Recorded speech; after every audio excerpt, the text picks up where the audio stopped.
Então, uma boa noite a todos nós que nos encontramos aqui, ao também a todos aqueles que nos assistem pela Web TV, Seara do Mestre, que todos nós possamos estar envolvidos em paz e principalmente que os nossos corações estejam sentindo essas energias boas que nos envolvem a todos. Ciência e fé. Fé, razão. Será que algum dia a gente vai ver as duas andando de mãos dadas pelo mesmo caminho? Às vezes a gente vê, às vezes não. E se nós olharmos para trás, a história da humanidade, sempre houve épocas em que as duas se aproximavam, mas muitas vezes tomavam caminhos diferentes. Não se acertavam. Houve tempos, por exemplo, na Idade Média, em que a ciência obrigatoriamente tinha que respeitar os preceitos da igreja, da religião, da fé. Não podia sair daquele caminho. Era obrigada a estar ali sob a tutela da fé. Aquele que tentava, de alguma forma, mostrar a verdade, a razão, pensar, ele era punido. Aqueles que de alguma forma apresentavam uma ideia nova, evidências que contrariavam aquela fé, eram severamente punidos. E a gente vai ver alguns exemplos na história, bem interessantes, que demonstram isso. Principalmente porque quando a ciência progredia, ela abalava os conceitos vigentes. Então, uma forma de defesa, de manter o poder, era justamente oprimir. Galilei foi um exemplo, que ele, por vezes, foi orientado a abandonar a sua hipótese, o seu estudo, aonde ele colocava ali, mostrando, apresentando, através de todo o seu estudo, que não era o universo, o Sol que girava ao redor da Terra, mas a Terra girava e os outros planetas ao redor do Sol. Então isso tudo causava um conflito muito grande. E por vezes ele foi chamado, aconselhado a abandonar a ideia, e como ele não abandonou, foi então levado ao tribunal da Inquisição, aonde para salvar a sua vida, então ele negou não, na verdade ele abjurou, como eles chamavam, a ideia e voltou atrás na sua descoberta do conhecimento para preservar a sua vida. E assim foram muitos anos. Até que a ciência chegou à era da razão, as pessoas começaram a pensar mais, foi perdendo um pouco o poder da igreja, da religião à época, e novos cientistas, novas descobertas foram surgindo. E essa questão intelectual, ela passou a tomar uma proporção muito grande, sem controle, e houve um afastamento muito grande nesse sentido. E aí, o caminho não mais se cruzou. Cada um foi para um lado. Muitos cientistas viraram literalmente materialistas, porque tanto tempo oprimido, e muitas vezes pela própria fé, pelo aquilo que a crença, a fé dizia, não havia como acreditar num Deus ou naquela religião. E acabaram optando por esse caminho totalmente inverso. Só que nós vamos entender, e a gente compreende isso de uma forma clara, que não há como existir vida, não há como existir progresso sem a contribuição da ciência e da fé. A ciência tem seu papel fundamental, imprescindível, importante e único, que é a das descobertas, do progresso, aonde ajuda o ser humano a descobrir novas formas de viver, de conservar a vida, de mantê-la, de salvar vidas. Mas também tem o lado obscuro, muitas vezes, que essa mesma ciência cria armas poderosas, meios de matar, meios de dominar pelo poder. Então há os dois fatores. E a fé é a mesmo caso. Nos religa a Deus, nos conduz a Deus, a espiritualidade, ajuda a nossa evolução moral, nesse sentido, mas também, ao extremo, pode levar ao fanatismo, a mortes, a tristezas muito grandes. Então, o que fazer? Há equilíbrio, há uma forma, um meio termo. E nesse sentido, nós vamos analisar um estudo profundo de Kardec, em algumas das suas obras básicas, e também outras matérias muito interessantes, onde a gente vai conseguir chegar numa conclusão bem interessante. Começando então, analisando o Evangelho segundo o Espiritismo, no capítulo 1, no item 8, ali nos fala que a ciência e a religião são as duas alavancas da inteligência humana. Uma revela as leis do mundo material e a outra do mundo moral. Tendo, no entanto, essas leis o mesmo princípio que é Deus, não podem contradizer-se. Faz muito sentido essa frase, não faz? A ciência, ela nos conduz a esse caminho da evolução das leis do mundo material. A religião, a fé do mundo moral. E a origem das duas? Deus. Vejam bem, continua Kardec. Se fossem a negação uma da outra, uma necessariamente estaria em erro e a outra com a verdade, porquanto Deus não pode pretender a destruição de sua própria obra. Toda a ciência, a gente vai ver mais tarde depoimentos de cientistas que estudaram profundamente questões, e todos eles nos dizendo que quanto mais estudam, mais eles conseguem, de alguma forma, compreender que não há como não ter um Criador por detrás, uma inteligência suprema, superior, conduzindo tudo. E se Deus, então, criou essas leis naturais, com certeza, as leis morais também, as duas não podem se chocar, no sentido, porque senão Deus estaria indo contra a sua própria obra. Não faz sentido, então realmente as duas têm que andar em equilíbrio. Nós vamos ver também comentário muito interessante que eu separei da Revista Internacional do Espiritismo, do autor Nelson Moraes, que colocou esse comentário sobre o tema ali, a ciência e a fé. É de junho de 2012 essa revista, que ele vem trazendo ali uma colocação bem interessante, que quantos benefícios trouxeram para a humanidade essas maravilhosas inteligências que passaram muitas noites insones, concentradas em suas teses e experimentações, das quais resultaram as grandes descobertas. Toda a humanidade, a vida hoje, tem muito a agradecer a esses homens, mulheres que dedicaram sua vida. A gente sabe de muitas histórias, muitos que inclusive faleceram, desencarnaram, morreram estudando, justamente para deixar a cura de uma doença. Testando em eles mesmos, muitas vezes se expondo a radiações e tantas outras situações, mas tudo pelo bem geral. E merece esse reconhecimento todo. E a gente sabe da importância, talvez nem mais existiria a vida física hoje se não fosse o avanço da ciência. E a gente precisa entender isso. E quanto à fé, nós também vamos ver no Evangelho, segundo o Espiritismo, que do ponto de vista religioso, a fé consiste na crença em dogmas especiais, que constituem as diferentes religiões. Todas elas têm seus artigos de fé. Sobre esse aspecto pode ser raciocinada ou cega. Que nesse sentido aqui a gente precisa entender para conseguir fazer o fechamento desse assunto. Primeiro lugar, a fé cega. Nada examinando, a fé cega ela aceita sem verificação, assim o verdadeiro como o falso, e a cada passo se choca com a evidência e a razão. E é justamente isso que acontecia durante muito tempo, aconteceu na humanidade, muitos séculos, principalmente na Idade Média, onde algo era imposto, era colocado, uma interpretação muitas vezes mal feita, e aquilo era uma lei determinada. E aí, talvez nessa situação, nessa condição que muitos que estudavam, que percebiam que aquilo ali não tinha fundamento, acabaram pegando esse caminho, muitos cientistas, do materialismo e de não acreditar mais em Deus.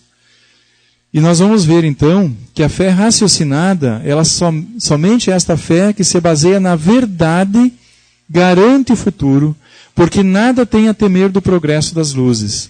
Dado que é verdadeiro na obscuridade, também o é a luz meridiana. E aí Kardec fecha esse comentário dizendo que a fé raciocinada, por se apoiar nos fatos e lógica, nenhuma obscuridade deixa. A criatura então crê, porque tem certeza. E ninguém tem certeza senão porque compreendeu. Eis porque não se dobra. Fé inabalável só o é a que pode encarar de frente a razão em todas as épocas da humanidade. E isso é importante. Por que hoje nós vamos entender tão bem o Espiritismo? Por que ele está crescendo tanto? Por que há uma aceitação tão grande também por partes de pessoas que estudam muito na questão da ciência, da psicologia? Porque ela justamente une esse caminho, ela traz de volta essa união entre ciência e religião, ciência e fé. Porque é uma fé raciocinada, uma fé lógica, através de fatos. E principalmente porque a pessoa passa a entender e compreender as leis naturais, através dessa fé, com a razão. Você passa a entender, por exemplo, que não há como explicar situações da vida se não for pela lei da reencarnação, pela lei de causa e efeito. E não haveria, se a gente passar a pensar bem a fundo, não haveria como acreditar em Deus realmente, se não fosse pela reencarnação, pela lei de causa e efeito, entendendo então a justiça divina de amor. Nós vemos hoje tantos crimes, tantas coisas acontecendo no mundo, sem solução, sem serem descobertos. Tantas pessoas nascendo em locais diferentes, com realidades tão diferentes, tão opostas, que não haveria como acreditar num Deus justo, se simplesmente fôssemos todos no mesmo instante criados e todos tendo essa chance de viver, alguns talvez em oportunidade tão difícil, tão triste como a gente vê todos os dias, outros em situações tão favoráveis, em todos os sentidos. Não só na questão financeira, mas na questão de uma família bem estruturada, feliz, tendo acesso aos melhores planos de saúde, a um bom estudo, uma boa universidade, a um bom começo de vida. Uma pessoa muitas vezes que não precisou passar por traumas tão difíceis na infância. E aí tantos outros vivendo muitas vezes, nascendo em situações tão complicadas, em locais tão difíceis, que a gente sabe que existem muitos. Só que quando nós passamos a estudar a lei de ação e reação, a lei de progresso, de reencarnação, que Deus usa justamente essas leis, que nossa vida não é apenas essa, que nós trazemos nos ombros uma bagagem muito grande de erros, de acertos de outros tempos, e que a gente vem recolhendo e vem construindo a existência, a evolução, o progresso através dos tempos. Nós vamos entendendo muita coisa. Kardec também coloca em Obras Póstumas ali um comentário que foi reunido de Kardec no livro Obras Póstumas, na primeira parte, que ele diz que os fatos que a ciência comprova de maneira incontestável não podem ser revogados por nenhuma crença religiosa que lhe seja contrária. E realmente, se a ciência está provando algo, não há como ser contestado. É a prova real de que aquilo realmente é assim. Então a religião que só tem a ganhar, a religião só tem a ganhar em autoridade quando acompanha o progresso dos conhecimentos científicos, como só tem também a perder se conservar na retaguarda. E aí continua Kardec no seu comentário que o Espiritismo, que tem por base o conhecimento de leis até agora incompreendidas, não vem destruir os fatos religiosos, mas sancioná-los ao dar-lhes uma explicação racional. E justamente por isso que muitas pessoas questionadoras, pessoas que realmente pensam, que questionam a fé, passam a compreender melhor, com auxílio da doutrina espírita, muitas leis, muitas situações que antes eram mal compreendidas, mal interpretadas por muitas religiões. Também na Revista Espírita, Allan Kardec tece um comentário bem interessante, de janeiro de 1858, que talvez nos contestem a qualificação de ciência que damos ao Espiritismo. Certamente não teria ele, em nenhum caso, as características de uma ciência exata. E é precisamente aí que reside o erro dos que o pretendem julgar e experimentar como uma análise química ou um problema matemático. Já é bastante que seja uma ciência filosófica. E nós vamos ver também, fechando esse mesmo pensamento de Kardec no Livro dos Espíritos, na introdução, que diz Kardec ali que as ciências vulgares se apoiam nas propriedades da matéria. As ciências normais, elas se apoiam nas propriedades da matéria, que se pode experimentar e manipular à vontade, a todo momento. Só repetir aquela fórmula, fazer que você vai repetir ali o efeito. Os fenômenos espíritas repousam na ação de inteligências que têm vontade própria e que nos provam a todo instante não se acharem subordinados ao nosso capricho. Sendo o Espiritismo uma ciência, não é igual a uma ciência exata. Isso que Kardec quer nos colocar. Sendo os espíritos seres inteligentes, que nada mais são do que pessoas como nós, apenas desencarnados, que estão no momento, no mundo real, no mundo espiritual, não estão à mercê de nossa vontade a todo momento, que podem ser experimentados. É isso que Kardec coloca nesse pensamento.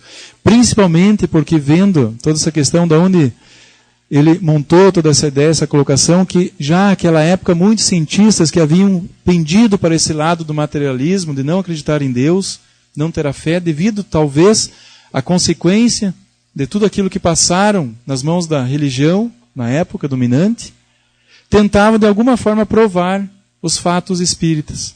Principalmente os casos que demonstravam a existência, a sobrevivência do espírito e a sua pré-existência, e tantos outros fatos.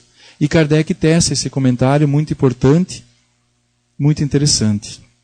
Continua lhe dizendo que as observações, portanto, não podiam ser feitas da mesma maneira como a ciência exata. Requerem condições especiais e outro ponto de partida. Querer submetê-las aos processos comuns de investigação é estabelecer analogias que não existem. Só que nós vamos ver justamente um caso de um cientista muito sério, William Crookes. Ele foi um químico e físico inglês, nasceu em Londres em 17 de junho de 1832, desencarnou em 4 de abril de 1919.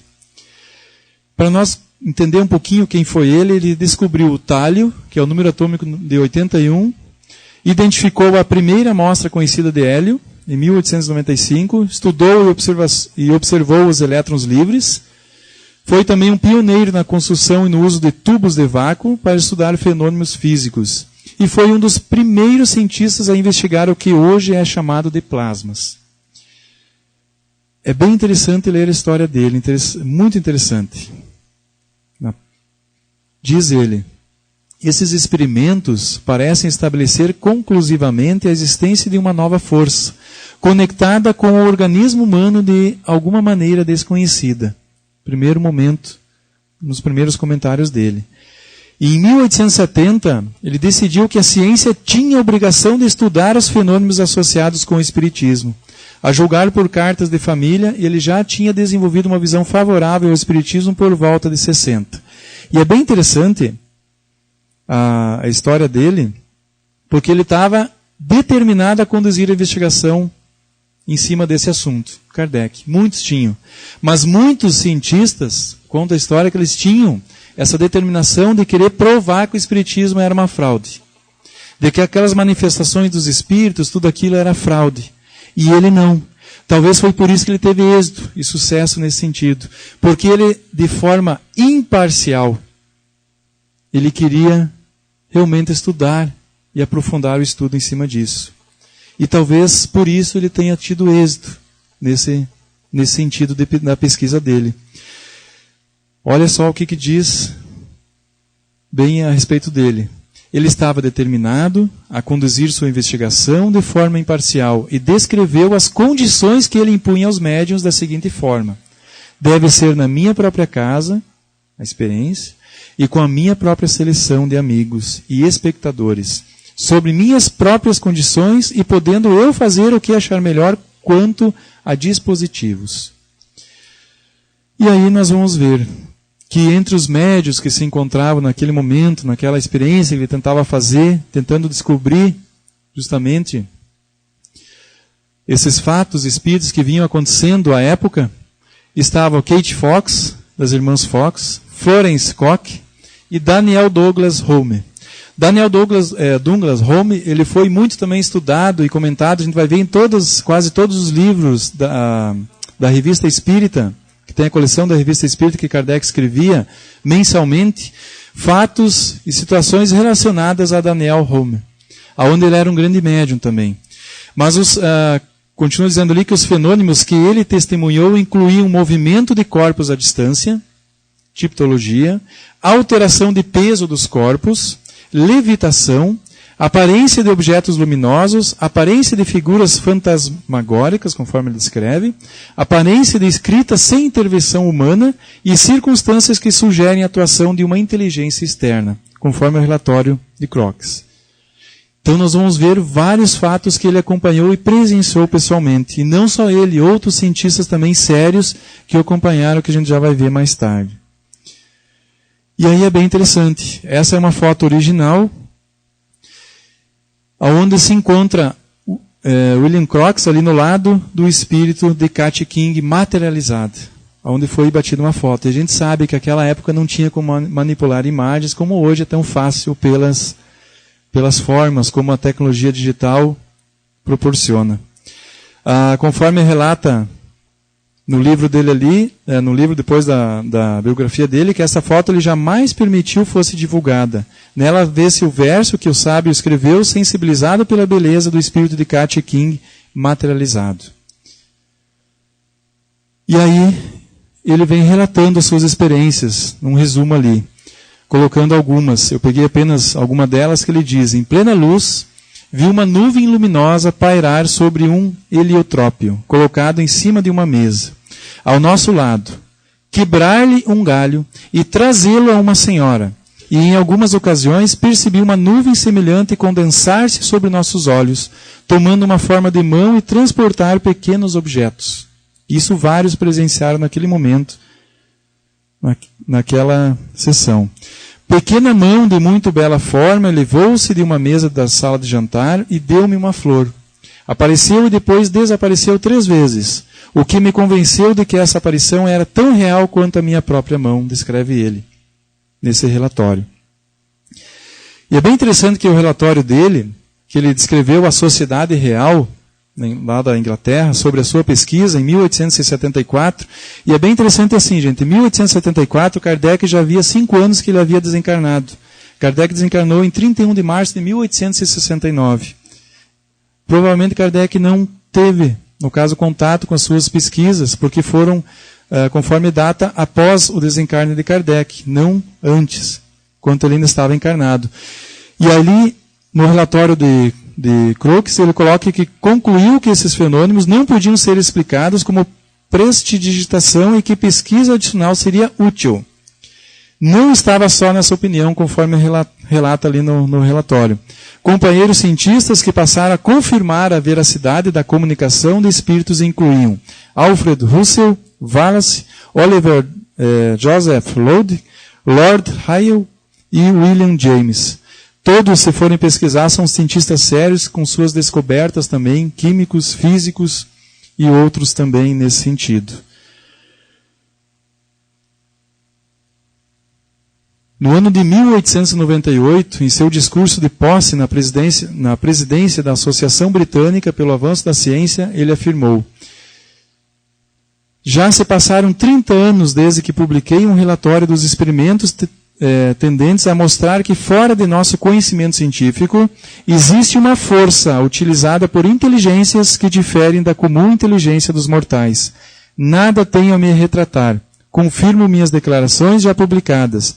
Na verdade, muito teria que acrescentar a isto. É bem interessante esse comentário dele, porque lá em 1874, quando ele entregou aquele primeiro relatório, ali a corte inglesa, no caso a Sociedade Real, ela não aceitou com verdade e até o oprimiu, perseguiu de alguma forma, inclusive ameaçando ele de retirar o seu nome da Academia ali de Ciências. Então ele ficou em silêncio, não colocou mais sua posição até esse momento, em 1898. Assumindo então a Associação Britânica ali, ele daí deixa esse comentário. E ainda numa entrevista a uma revista, ele diz: nunca tive jamais qualquer ocasião para modificar minhas ideias a respeito. Estou perfeitamente satisfeito com o que eu disse nos primeiros dias. É absolutamente verdadeiro que uma conexão foi estabelecida entre este mundo e o outro. E aí, convicto, com certeza ele estava, muitos outros também, e ficaram provas muito interessantes a respeito disso. Quem quiser pesquisar mais, aqui são algumas fontes que foram consultadas, mas principalmente no livro Fatos Espíritas, que a FEB traduziu este livro e publicou ele também. Ali são observados por William Crookes e outros sábios vários fatos, onde alguns aqui que foram retirados são deste livro, onde tem toda a história dele também, e principalmente experiências que ele fez comprovando a existência inteligente fora do corpo físico nesse sentido. Mas nós vamos ver, trazendo agora para o nosso entendimento hoje, que a doutrina espírita, lá em 1857, em um livro dos Espíritos, ela esclareceu o intercâmbio mediúnico, através das obras do livro dos Espíritos, do livro dos Médiuns, e todas as obras da base do Espiritismo. E ali vem dizendo que esclareceu o intercâmbio mediúnico, as interferências entre desencarnados e encarnados, o magnetismo humano e espiritual, a reencarnação, a lei de causa e efeito, a pré e a pós-existência do ser ao corpo material, substituindo o que era considerado sobrenatural, tudo o que a ciência materialista não conseguia explicar pelo natural, dentro das leis divinas, com uma lógica incontestável.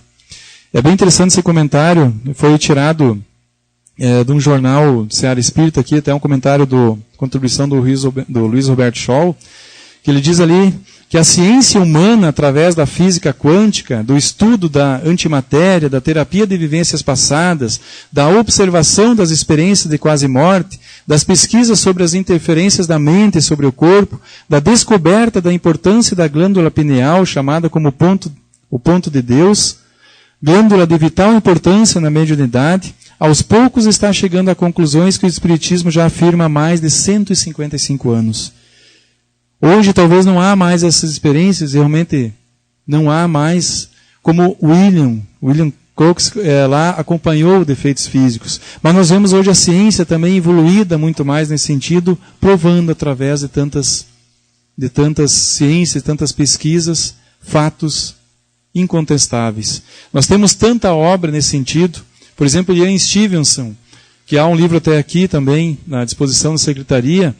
Ian Stevenson foi um cientista americano que durante 50 anos acompanhou casos de reencarnações, de lembranças de outras vidas. E selecionou 20 casos nesse livro, onde ali está relatado, com documentos, todo o seu estudo.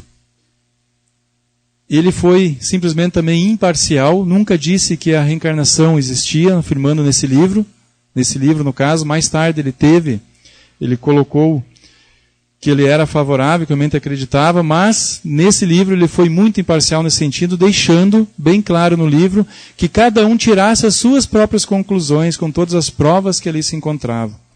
Inclusive documentos, depoimentos e histórias surpreendentes que a gente fica pasmado muitas vezes de ver, de lembranças tão claras de outras existências.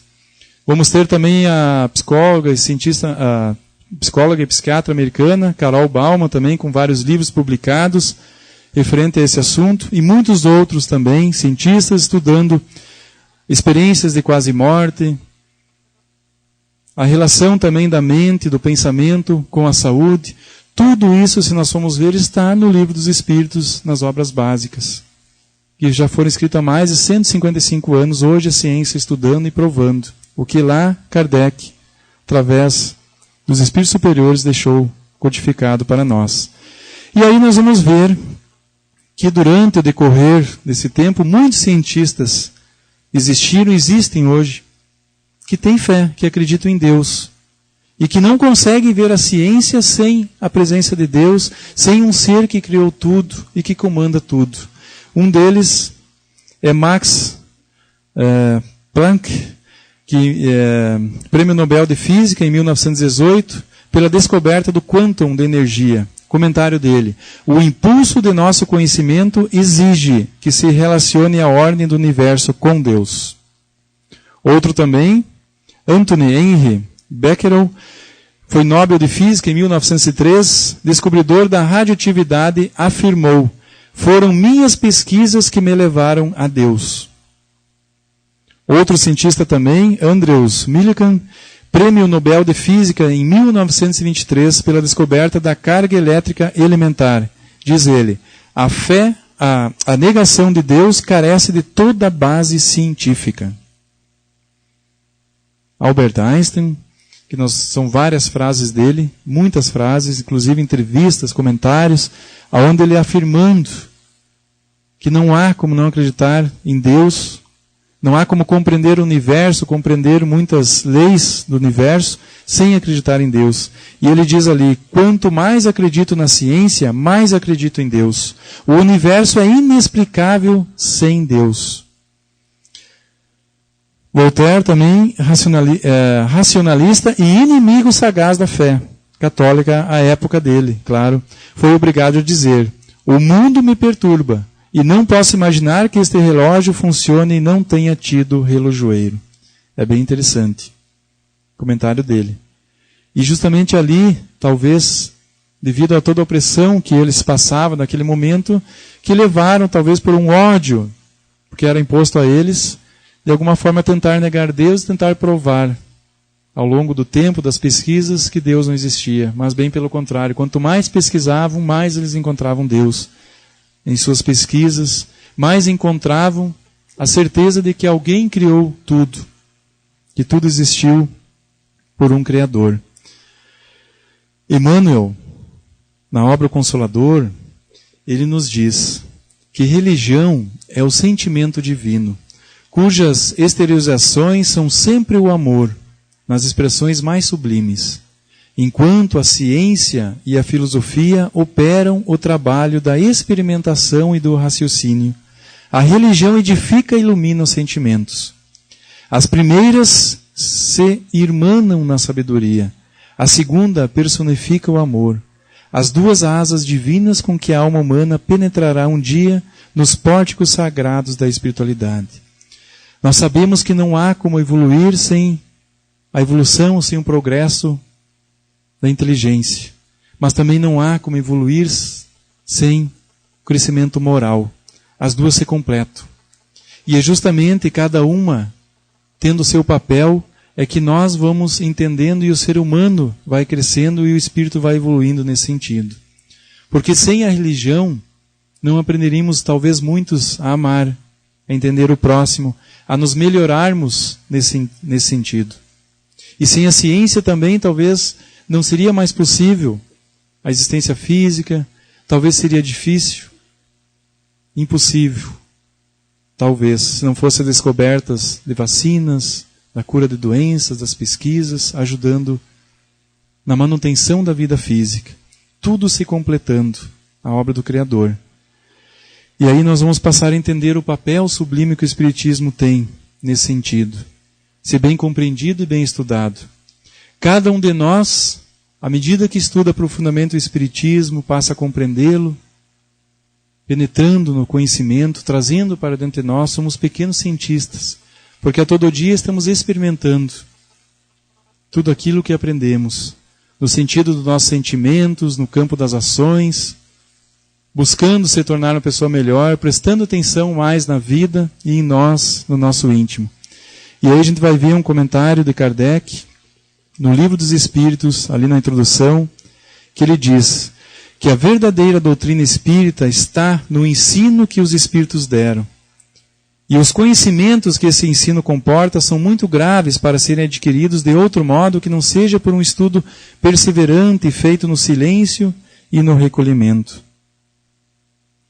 Esperamos que ele, o Livro dos Espíritos, no comentário de Kardec ali, tenha outro resultado, o de guiar os homens que desejam esclarecer-se, mostrando-lhes nestes estudos um fim grande e sublime, o do progresso individual, social e o de lhes indicar o caminho a seguir para o alcançar.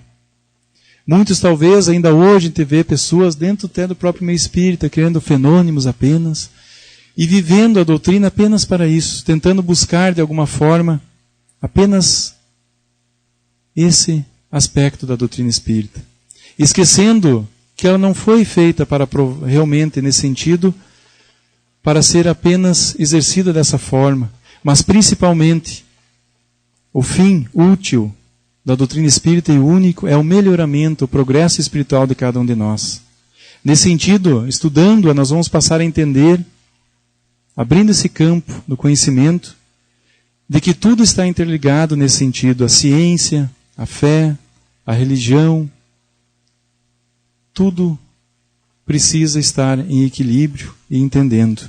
E o processo final, no caso, de entendimento que Kardec coloca aqui, é que o do progresso individual e social, e indicando o caminho a se alcançar, que é da evolução.